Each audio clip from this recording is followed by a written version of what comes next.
Yep. Okay, I'm gonna call the meeting to order. No, want me to wait? Oh, I'm Hey, sure everybody fair. would be thrilled. Ah, whatever. Come on, it's Columbia. Oh, Bob Howell is here He's here. remotely. Hi, Bob. Okay, I'm gonna call the meeting. Hey, guys. Hi Uh, there. I'm gonna seat Larry Preston for Dave Holcroft. Any additions or changes to the agenda? John, none? The minutes of January 8th, 2024. One comment I have on page 7 of 8 of the minutes.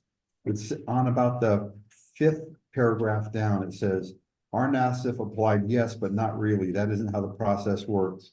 The commission does not take ideas from the public and put them into action. I don't think that accurately reflects the essence of what I tried to convey about the question that came up with regard to how regulation changes and come about.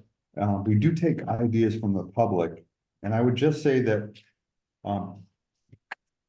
I'd want to convey more accurately, and I don't remember exactly what I said. Okay, I That- can look back. The public, has on occasion requested zoning changes that we incorporate as part of our process. But the public asking for a regulation change doesn't happen automatically. Okay. You want to straight not? We do take ideas from, yeah, that would be, thank you, Larry. So let's strike the word not in that, Okay, so, Oh, that's true. yeah, Makes sense. that makes a lot of sense, thank you. Take input all the time. Good job, Lenny. Other than that,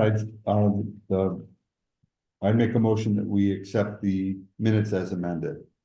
Second, Any discussion? All those in favor? Opposed, abstentions? I'm gonna abstain because I was sick. Okay, 0 abstains. Everyone else voted in favor of, Mhm. okay. Audience of citizens, anything from the public? Unfinished business, nothing? Anything, John? Nothing. New business? We have we're moving into out of our regular meeting into a public hearing mode. For Dave Seidman, is that the right way to pronounce his last name? No, it's Dava, but it's actually, you're not moving into a public hearing. You're just going to be receiving an application and scheduling a public hearing. And scheduling the public hearing, excuse me, I apologize. So yeah, when are we gonna set that public hearing for, John? I would propose the first meeting in March. the Uh, 11th. March 11th, the second Monday. Okay, I'll make a motion that we set the public hearing for this application, March 11th, 2024 at 7 PM. In the conference room here. Any discussion? All those in favor? Aye, unanimous. Okay, regulation revisions. Section 3 and updates on that, and also planned neighborhood housing. Justin, you wanna? Nothing new on section 3, neighborhood housing has been a focus. We just had a subcommittee meeting. We are closer to completed language that we would want to propose to the larger commission. So I think we're in a really good spot. I got some feedback from John a little bit ago on some verbiage changes and all that stuff looks good.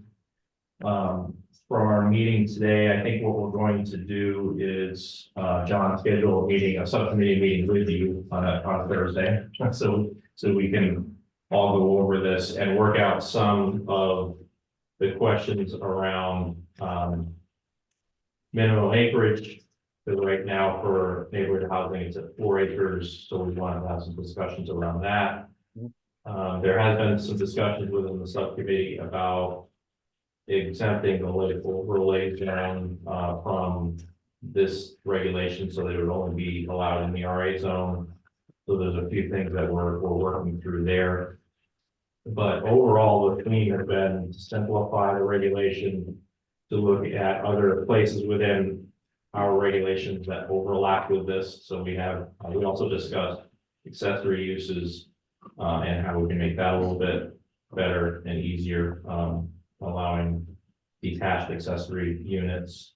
And then there's a process in place where we're trying to just see where there might be overlap in other areas within the regulations, just so that we don't confuse one thing by making something a little bit easier here. So we're making good progress. I would say we're on the tail end of getting this in front of the larger commission for a full debate, and then hopefully shortly thereafter getting it as part of a public hearing. We're making good progress, and we're just trying to get it buttoned up before we go to the next steps. So if you guys have any other comments, feel free, but that's for me.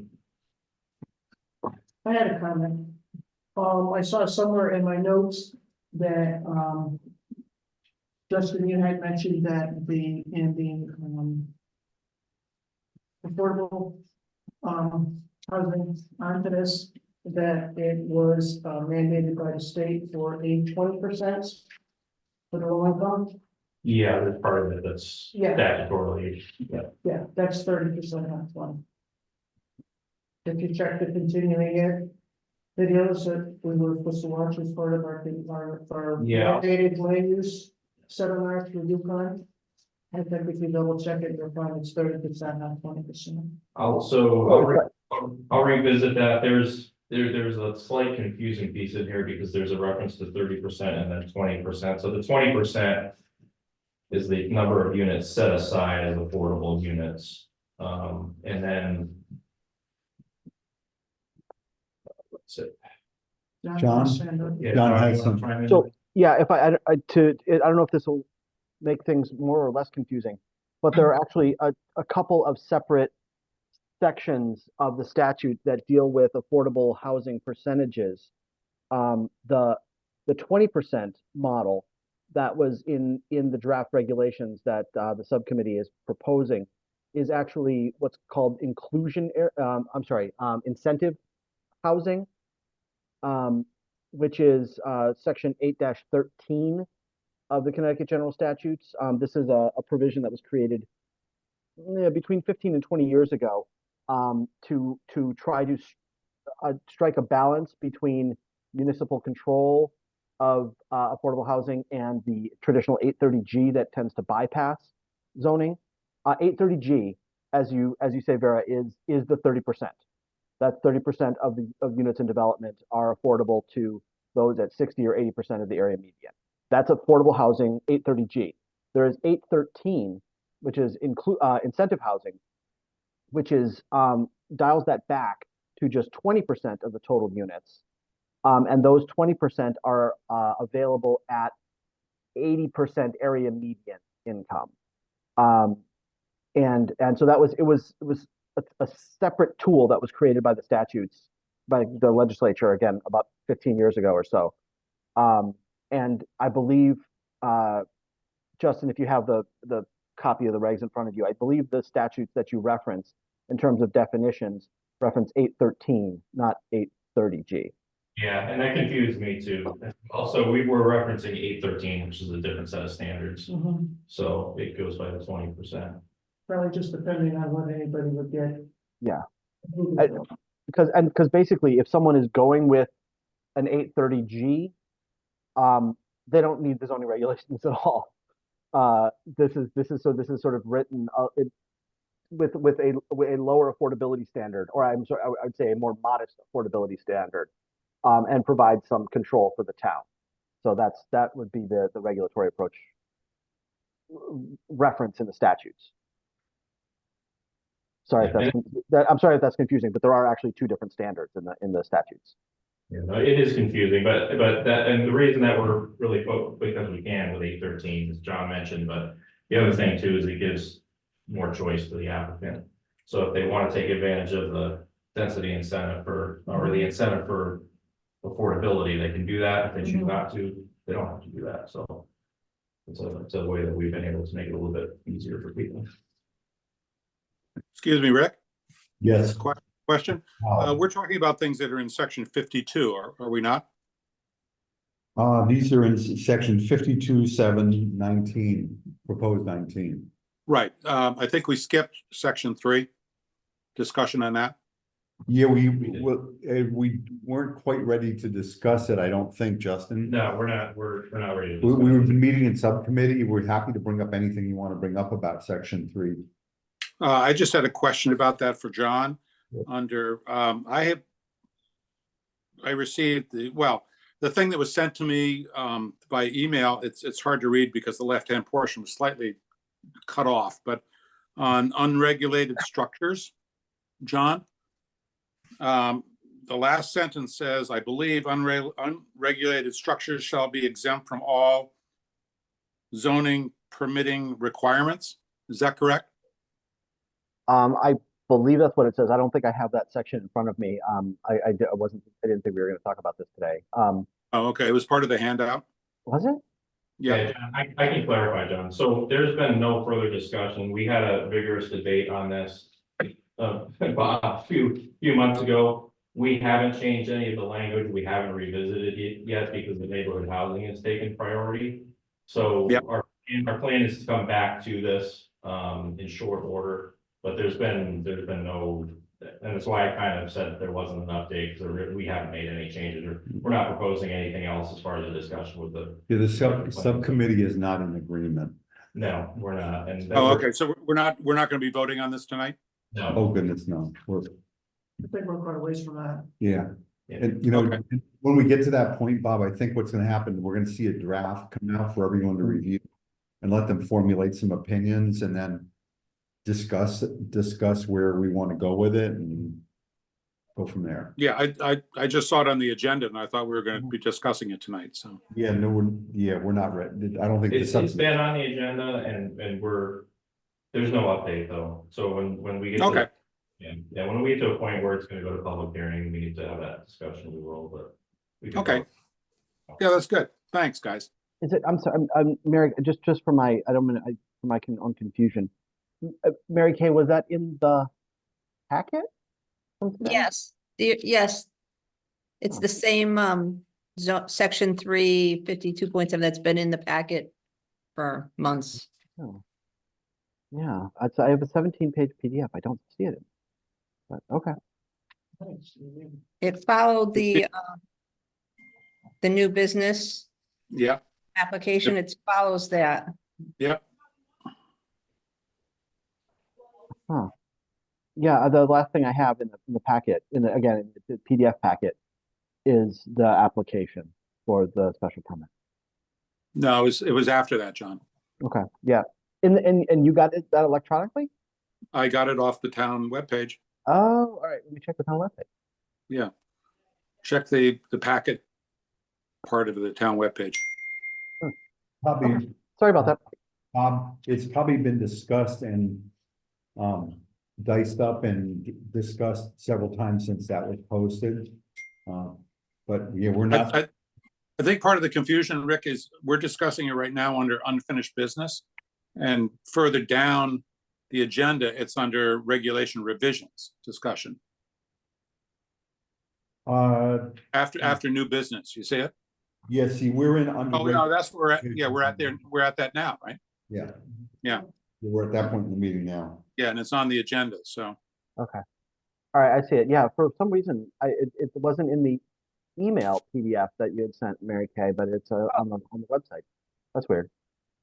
I didn't get anything, John, in the email. I had to go onto the town webpage to Okay. log on tonight and to get the packet. Okay. All right. So yeah, certificate of zoning compliance. Okay, I'm gonna move us forward here. Under item 9, communication and reports, the ZEO report, we did get a report from our zoning enforcement agent. And I thought that best way to proceed here was her to get the most recent report to us. And for us to look at it, make some comments if we need to. And decide whether we want to invite her to be at our next regularly scheduled meeting. To participate if there's any questions.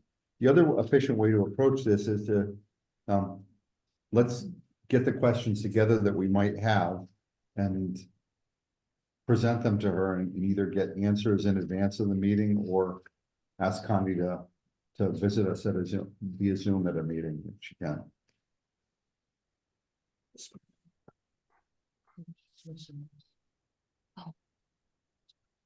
That being said, I've read through anything anyone wants to bring up that's on this, the zoning enforcement report, or any questions, or.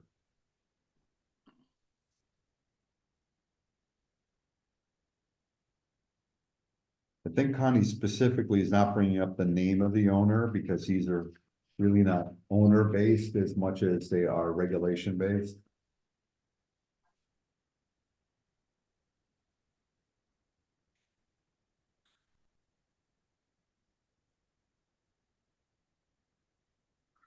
Rick, there are a couple of items at the top that say review PZ and C. PZC, I guess that's us, right? Yes. And there's no dates on those, so I don't know how old those two items are. They're like the 1, 2, 3, 4, 5, 5 and 6, 5th and 6th items down from the top. 38 Pine Street and 65 Route 6. Okay. I don't know if those are old or new or whatever, but it also in the right-hand column, pending action, it's got us down there. Is there something we need to do on those? I'll look into it and I'll try and get an answer prior to our next meeting and get it out to everybody well prior to the meeting. And if any one member of the commission really would like Connie Kislik, our zoning enforcement agent, to attend our next meeting, I'm happy to request that. I think that may be a good idea. I don't know what anybody else thinks. Maybe just having her here and having a little bit of a discussion as far as how, if any way that we could help her with any of this. Okay. And I did want to question too, we talked about it before at another meeting at length, as far as, there was a couple things that she thought she was spending, quite a bit of time on. And that, I think, Rick, we were gonna have a discussion as far as, either finding a way to help move that along, the time that she was spending on certain things, or if there was a way that we could assist with anything that she may need from us to sort of, when you were talking about the actual not really billable hours, if you will, for a lack of a better term. We had talked about that before, that there was a couple things that she was spending a lot of time on helping people, and if there was a certain way that we could maybe either help her either with direction or help. I her did with have a regular- conversation with her. This had to do most specifically with the nutrient allocation plan for any work in the lake watershed. And we had a difference of perspective as to how involved she should be with nutrient allocation worksheets and helping members of the public work through it. Because our regulation is very specific. It says that this can be done by the user. And her perspective is the overwhelming majority of users would have no idea how to do it. And I said, well, then you need to hire an engineer. And she said, but in actuality, in the course of a year, I really don't spend very much time on it because it doesn't come up that often. Oh, So that's where I left this. And I thought, if it's not really soaking up a lot of time and she doesn't feel it's soaking up a lot of time, let's err on the side of her sense of humanity. Right. That's kind of where I went with it. But if it was soaking up so much time that it was causing a lot of other things to not be able to be attended to, then that's one specific thing that we could address. What she's saying is the number of applications that she has to review is creating gridlock for her, so she has almost no time whatsoever to do enforcement work. And I was hoping by her having a more organized process, if I don't want to assume she wasn't organized, I'm not trying to say that, but by having a more defined structure to what the objectives were and the issues to address were, that she could work through these more efficiently. I'm hoping that's where we are now. She overwhelmingly, she has to oversee a lot of permits. Yeah, but, and that's kind of what I was alluding to, but maybe instead of, the word organized, maybe just, I think what you meant, correct me if I'm wrong, is maybe, better word would be like streamline. Streamlined is a really good way to put it. We want to help. Right, You know, I put in an application personally for a shed on my lot. It's half the setback, 10 by 12 foot shed. And Port County's gonna have to come out and look at my site and make sure that I'm not too close to the lot line. And it's not a permanent shed, it's on skids on a crushed stone base. And is that what, let's not bring that up tonight. That's one of those things. It's like, it's a time drain. How much time does it take her to go out and inspect a shed that the town gets $10 out of? And $60 goes to the state of Connecticut. So it's $70 for the shed permit, 10 by 10. 10 by 12. Yeah, I think it is never bad for her to come and speak to us. I think that's Okay, really important. let's ask her to be at our next meeting. John, I'll bring it up and I'll send her an email and I'll copy you. Okay, I think it would be, so much of the discussion beforehand was process. That's the first piece is having her here, which is great. The second piece is process, which I don't know that we can do much in that setting between us and her in the moment before asking questions. So I guess, the bigger issue for me is she sent us stuff on the process and the process that she follows. I don't know if that's improved for her. I also don't know if someone gets accused of a zoning violation, if they fully understand the process and that's articulated through her as the zoning enforcement officer to them. That's another issue. I don't think that's really highly defined in terms of having a very specific structure for addressing it. It's, Right. what do we need to do to try and resolve this? Right, so I think that snowballs into, some of these things languishing there, or maybe not getting taken care of because maybe the resident doesn't fully realize what the And process when we is. have Connie here, I'd suggest we focus on Vera's word. What can we do to help streamline this for you? That's, Hey, Rick, I think it's really important for us to understand her process. And I guess that's part of my frustration with everything, is I'm not sure I fully understand the process by which she operates when she does these violations, for example. so I want her to come into the meeting prepared, and I'm gonna say that we just have questions. We want to understand better what your process is. And if there's any help we can give you to streamline it, that's what one of our functions will be. Yep. Okay, And then maybe we can, between all of that, we can get a better understanding as far as where we're having frustration and then where she's having frustration and try to figure a way how to figure it out. okay. Are we all good on this? I'm gonna move us forward. Any other comments? Okay. Next up is commission open discussion. Anything from anyone? I just want to say thank you to Justin. He's really taken the bull by the horns and made this subcommittee function at a high level for the section 3 and the planned neighborhood housing regulation revisions. Thank you. Pleasure. Anything from audience of citizens up next? Yes. I'm ready. On Basket Trump Road and I'm representing the Coalition of Diversity and Equity. And we just wanted to say the same thing, kudos to the committee, Justin and the whole committee. It's been, we've felt very welcome. Their input's been welcome. It's been a very open process, a very transparent process, and it's really been a delight. So Thank you. You've given us a lot of good ideas really, too. really appreciate it. Thank you. That's good to hear, because a lot of people think we're scary. I don't know how. Okay. There's nothing to bring up in executive session. John, if you feel there's any need to update on the pending lawsuit on the Cards Mill Road application, let me know. Otherwise, we won't be scheduling to actually go into executive session at our next meeting. And Rhonda, thank you for your comments. I'll make a motion, we adjourn. Wait, I'm sorry, Mr. Chair. Yes, hold on. Before you adjourn, There's a item of correspondence that I just wanted to draw your attention to. Okay. We got a email from a staff member at CROG at the Capital Region Council of Governments.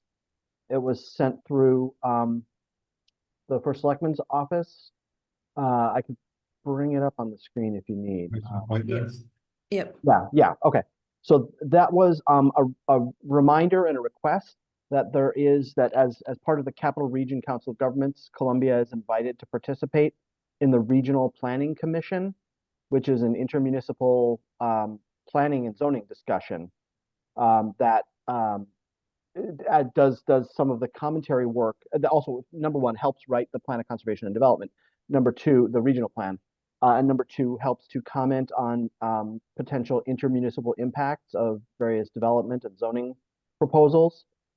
And every community is invited to send a member, and I think by their bylaws, they prefer to have a member from the local planning and zoning commissions. So I don't know who had been or is serving as Columbia's representative to the Regional Planning Commission, but if you wish to appoint someone or someone wishes to volunteer, that's what CROG is asking. So if we appoint somebody, are they a volunteer? Well, It's yes, in quotes. John, what is the scope and what does it require of that person? My sense is it's probably, and it's been a while since I mean, probably 20 years ago, I was actually the CROG staff for this commission. It was basically a monthly meeting. So it's another meeting each month, usually evening. I assume there's probably virtual participation, especially given the increasing distances of CROG and virtual technology availability. But it's basically a monthly meeting, and probably receiving emails and sort of reporting out to the town what's going on at CROG to kind of be the local eyes and ears and information conduit with CROG. Is there a standing day of the week or a duration? I could check the website. Back 20 years ago, it used to be Thursday nights, but the meeting will be held quarterly, generally on the third Thursday of meeting months. there you go. Yeah, Yes, Tom, I got appointed to this about 4 years ago. you did. I was the one. And I went to a couple of meetings, but it was really, what I found was all about the larger towns and the commercial development of those towns and the relations that affect them. And, it got time for me to speak, especially the first time, I said, what kind of commercial development is going on in Columbia? I mean, I didn't have a lot of input into it. Was it the same, meetings that Ted Malinowski Yes, used to go? he was to? our He was our representative. representative for I mean, CROG. it was informative, but it didn't relate to anything that I felt we did. So I kind of stopped going, I kind of dropped it along. I went to 2 or 3 meetings, right or wrong, it's gotta be 3 or 4 years ago. Well, I'm I'll not put the saying don't request go, out. just I didn't find If it. anybody would volunteer, I would really appreciate being our representative, and whatever meetings you can make, that would be great. Yeah, we did have a member who attended the meetings when they were physical meetings, when they were monthly, when Ted was, I believe. I they were went in monthly. person, Ted used to go so it was before, continually. it was before the pandemic time, because Yes. I went in person. Okay, Because what was the lady's name that used to work here in the town hall? And she went up, she works for them, Jane. Kim. okay. So, I remember Kim was at the meetings, and there was a good turnout of people, but they were from the larger cities, Manchester, Well, John, you brought it up to us. Let's see if we can muster anybody. Okay. So yeah, ideally they would have a response. The next meeting is March 21st. So the hope is that they have an appointee from all the towns before that date. Okay. So I'll remind you again next month if we haven't picked We do somebody. need meetings virtually now, so. Okay, Yep. Yes, It's the third Thursday meeting quarterly, March, June, September, and November, virtual. so if we get somebody to volunteer, I'm not volunteering at this point. I would volunteer the third Thursdays for me. I think the schedule showed June as a Tuesday, not a Thursday. Okay. Change it up. Okay. Thank you for bringing that up. Is there anything else to bring up? And then just finally, I believe that Mary Kay sent a reminder after the last meeting, but we have to provide our report to the Board of Selectmen by March 1st on who has and who hasn't completed training, land use training. So just we're now, Well, I haven't done my training. 2.5 weeks out. Will by March 1st. I I'm done. have no idea how, but I will. You just need to watch a couple of on-demand webinars. And so Mary Kay, I would just ask you to we'll send out another reminder with the link to the Yukon site. Okay, I did. And we have a motion there. yes, I did make a motion to adjourn. Okay. Discussion. Well, No discussion on the adjournment motion. All those second, I'll second. Vera, all those in favor? That would be Ted, you just vote. I'm Tom, you voted in favor of adjournment. Thank you, Bob. Thank you. Nice to see everybody. Bob, you look warm. And well tanned. It's about 7